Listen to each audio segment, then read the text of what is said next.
Seb, on a-tu vraiment besoin de faire un podcast pour ça?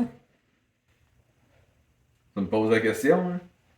Avec le monde qui se font fourrer avec le marketing des produits, qui comprennent pas à moitié ce qu'il y a dans la bouteille, qui arrêtent pas de dire nano partout puis céramique partout, avec des techniques sur TikTok qui marchent pas à moitié. Tabarnakel, c'est le temps qu'on s'en mêle, man.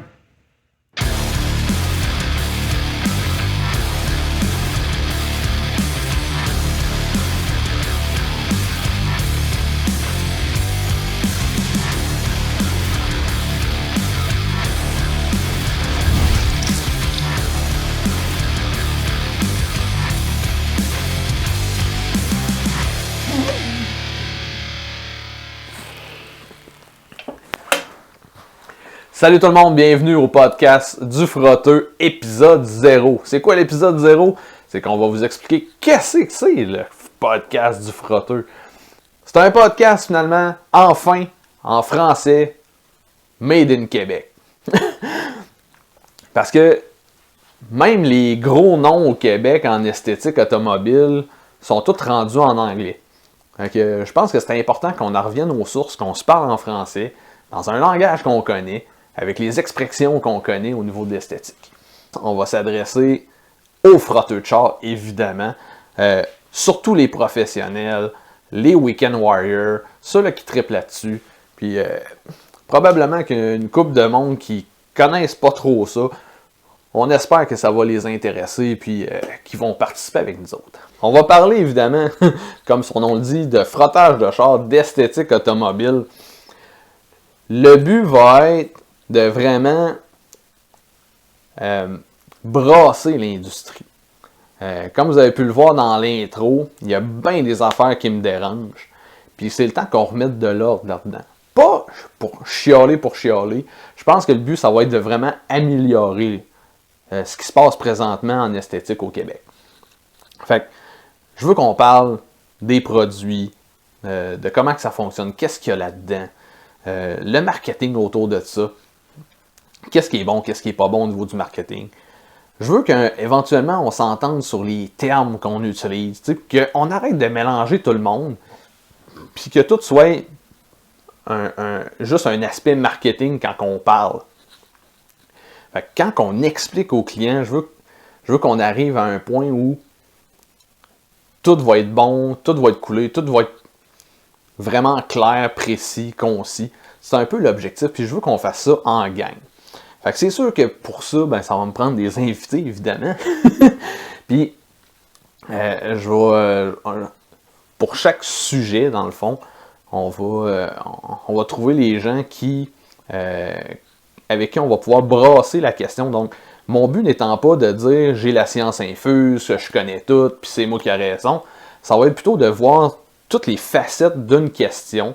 Fait que, si on parle de céramique coating, par exemple, ben, je veux qu'on ait toutes les facettes cachées de ça. Donc, ceux qui sont pour, ceux qui sont contre, comment que ça marche, c'est-tu bon, c'est-tu pas bon, quand est-ce que c'est bon, quand est-ce que c'est pas bon, ainsi de suite. Puis c'est quoi les dérivés, tout ça, puis qu'est-ce qu'il y a dans la bouteille, qu'est-ce qui va, pourquoi il y en a qui sont meilleurs que d'autres, ainsi de suite, les garanties, ainsi de suite. Fait que vraiment, prendre une tournure à 360 sur les questions qui sont intéressantes au niveau de l'esthétique. C'est sûr qu'on va parler beaucoup d'entrepreneuriat là-dessus, on ne se le cachera pas. Puis, ça va s'adresser surtout aux professionnels. Encore une fois, vu qu'on va parler de toutes les facettes du domaine, ben, c'est sûr que ça va s'adresser à un peu tout le monde. Puis, ceux qui ont une passion de ça, ben, je pense qu'ils vont trouver leur compte aussi. Mais comme je dis, on va parler beaucoup d'entrepreneuriat. Pourquoi? Parce que on est beaucoup à notre compte là-dedans. Puis, il y a une espèce de consensus qu'on veut aller chercher aussi, puis d'aider. Tu sais, j'ai remarqué, ça fait quand même une douzaine d'années que je suis dans le domaine, un petit peu plus même. Non, une douzaine d'années. Et j'en ai vu beaucoup ouvrir, fermer, ouvrir, fermer. Juste dans ma région, là, fait que on parlera pas de tout le Québec, mais juste dans ma région, il y en a énormément que ça l'a ouvert, fermé, et ainsi de suite. Puis je pense que s'il y en a autant qui ferment, c'est qu'ils n'ont pas eu les conseils nécessaires, ils n'ont pas eu la bonne information, ils n'ont pas été bien préparés, ou c'était tout simplement pas des entrepreneurs. Puis si on aurait été une gang à y donner des bons conseils, ils seraient encore là aujourd'hui. Puis malheureusement, mais c'est des gens qui sont passionnés souvent, qui sont très compétents,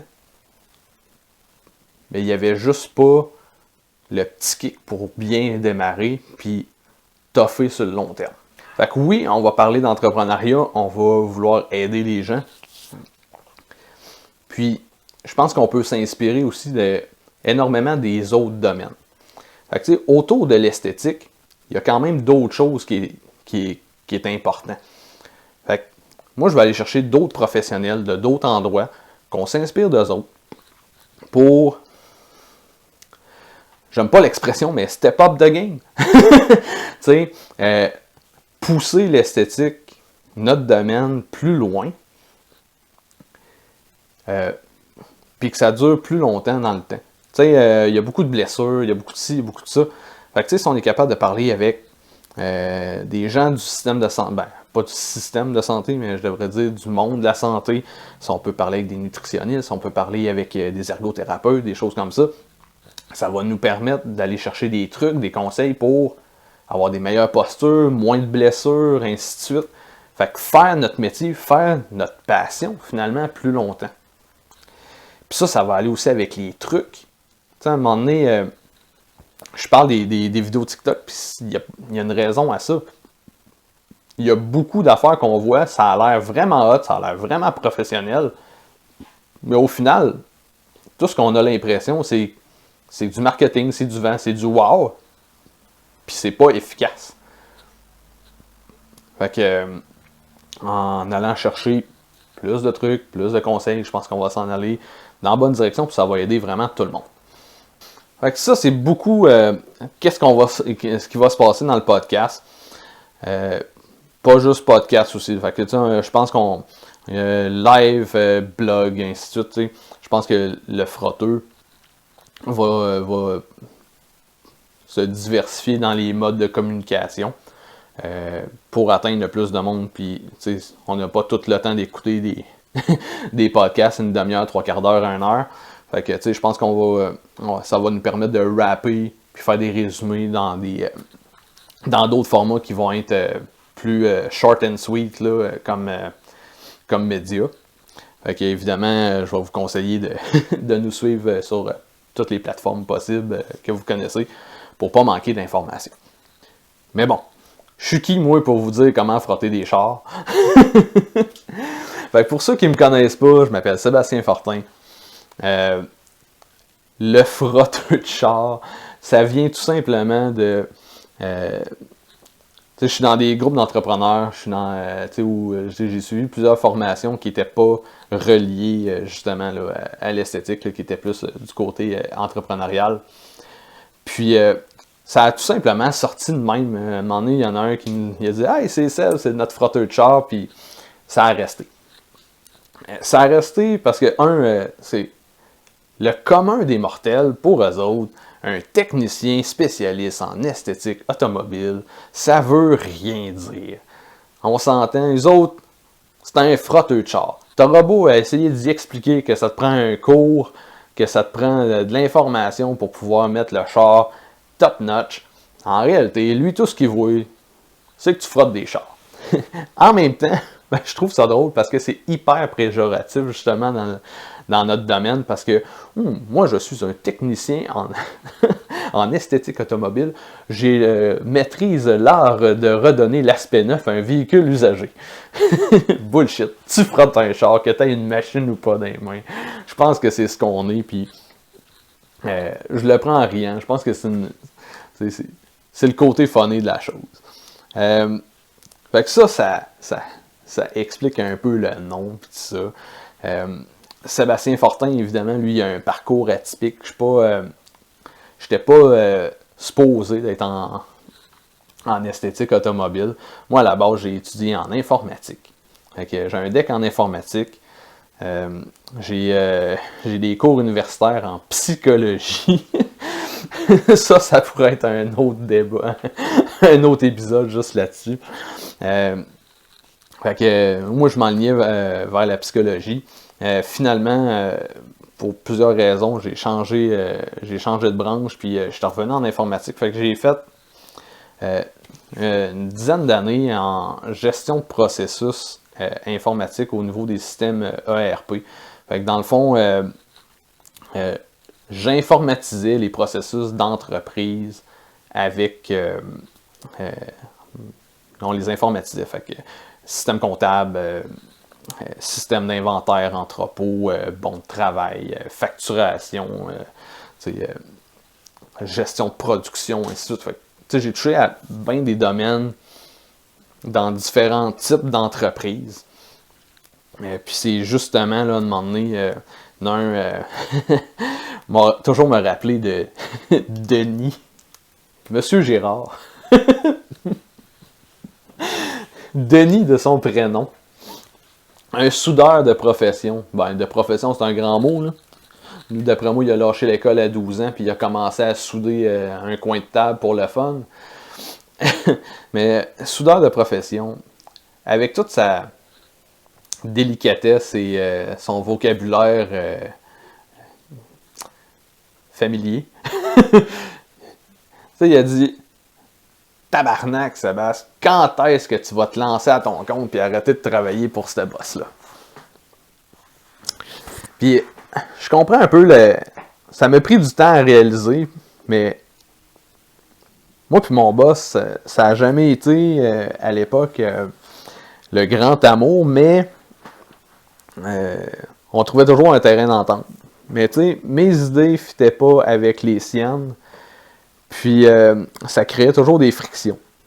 Fait que, tu sais, je comprends son point aujourd'hui. Dans le temps, je le comprenais pas. Aujourd'hui, je comprends pourquoi il s'en allait dans une certaine direction. Mais c'était important pour moi de jouer avec mes propres idées, de faire mes affaires. Fait que, éventuellement, j'ai suivi mes cours en esthétique automobile. Puis, je me suis parti à mon compte. Fait que... En 2012, j'ai suivi mes cours, j'ai commencé à temps partiel. Toujours à mon compte, j'ai jamais travaillé pour quelqu'un en esthétique automobile. Puis en 2016, j'ai fait la coupure. J'ai vraiment quitté mon emploi. Puis je suis tombé en esthétique à 100%. Toujours, évidemment, la compagnie Esthétique, pour ceux qui ne le savent pas. Fait que je suis copropriétaire avec mon chum Maxime. Puis, depuis ce temps-là, je suis à temps plein là-dedans. Fait que j'ai vu, tu sais, ça fait grossièrement 12 ans que j'en fais, peut-être un peu plus 10 ans là, à temps plein. Fait que j'ai vu bien des facettes.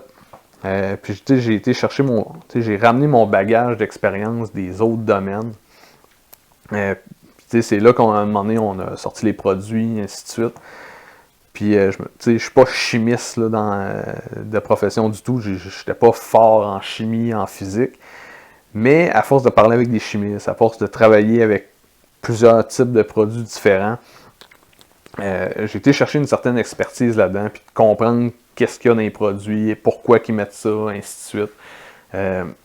Puis, tu sais, dans le podcast, on va en parler, ça. Je pense que ça va être important de mieux décortiquer, de mieux comprendre ce qu'il y a au niveau des produits. Enfin bref, le podcast finalement, il va servir à quelque chose, c'est promotionner vraiment ma philosophie de l'esthétique. C'est avoir du fun, puis que ça soit simple et efficace, mais surtout avoir du fun. Puis ça, je peux pas faire ça tout seul, évidemment. Comme je dis, je veux des invités. Fait que, puis des invités, ben, ça provient d'une communauté. Ça provient de la communauté de l'esthétique automobile du Québec. Fait que si vous avez envie d'embarquer dans l'aventure avec nous autres, ben, je vous invite fortement à communiquer. Que ce soit sur n'importe quelle plateforme, les commentaires, ainsi de suite, ou en message privé sur Facebook, Insta, ainsi de suite. Toutes les plateformes qu'on est dessus. Ça va me faire plaisir de vous répondre. Ça va me faire plaisir si on peut avoir du monde que j'ai pas pensé comme invité. Je pense que ça va juste apporter de la valeur encore plus à notre communauté. Puis ça va être la bonne affaire. Fait que je vous invite à liker, partager, commenter évidemment. Vous abonner à nos plateformes. Fait que YouTube, Spotify, name it. Puis évidemment les médias sociaux traditionnels qu'on connaît tous. Fait que sur ce, j'espère que vous avez apprécié. Puis on se revoit au prochain épisode. Salut les frotteurs.